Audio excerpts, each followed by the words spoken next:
இந்த டிப்ஸை நான் உங்கள்கிட்ட சொல்ல மறந்துட்டேங்க. இந்த பேக்கை உங்கள் ஹேரில் போட்டிங்கன்னா கண்டிப்பாக உங்களுக்கு ரிசல்ட் 100% கிடைக்கும். நான் பொய் சொல்லலைங்க, உண்மையிலே சொல்கிறேன். நான் எனக்கு என்னோடய கிட்ஸுக்கு யூஸ் பண்ணிட்டு தாங்க நான் சொல்கிறேன். ஒரு 10 சின்ன வெங்காயம் நாட்டு வெங்காயமாக எடுத்துக்கோங்க. அதை நல்லா வாஷ் பண்ணிவிட்டு மிக்ஸி ஜாரில் போட்டு அதை நல்லா மிக்ஸ் பண்ணி எடுத்துக்கலாம். இந்த பேக்கை அப்படியே ஹேரில் தடவிடக்கூடாதுங்க. இந்த ஆனியன் ஜூஸை மட்டும் நம்ம எக்ஸ்ட்ராக்ட் பண்ணி எடுத்துக்கலாம். ஸோ நாட்டு வெங்காயத்தோட ஜூஸ் வந்து நம்மளுக்கு ஒரு நல்ல பர்பிள் கலரில் தெரியும். நமக்கு வீடியோவில் லைட் கலராக தெரியுது. இந்த ஆனியன் ஜூஸோட நம்ம தேங்காய் எண்ணெய் சேர்த்துக்கலாம். தேங்காய் எண்ணெய் யூஸ் பண்ணும் போது செக்கெண்ணெயை யூஸ் பண்ணுங்கள். இது ரெண்டையும் நல்லா மிக்ஸ் பண்ணிவிட்டு நம்ம ஹேரில் அப்ளை பண்ணிடலாம்.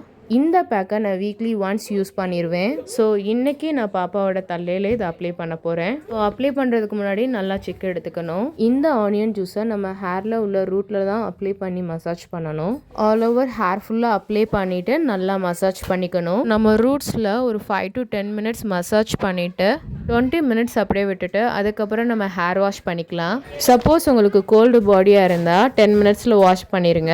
யூஸ் பண்ண 2 weeksலேயே நம்மளுக்கு ஒரு நல்ல ரிசல்ட் கிடைக்கும். ஸோ என்னோட பாப்பாவோட ஹேர் திக்னஸை பாருங்கள், இதிலிருந்தே உங்களுக்கு தெரியும். ஸோ இந்த மாதிரி ரிசல்ட் கொடுக்குற டிப்ஸுக்கு நம்ம பேஜை ஃபாலோ பண்ணிக்கோங்க.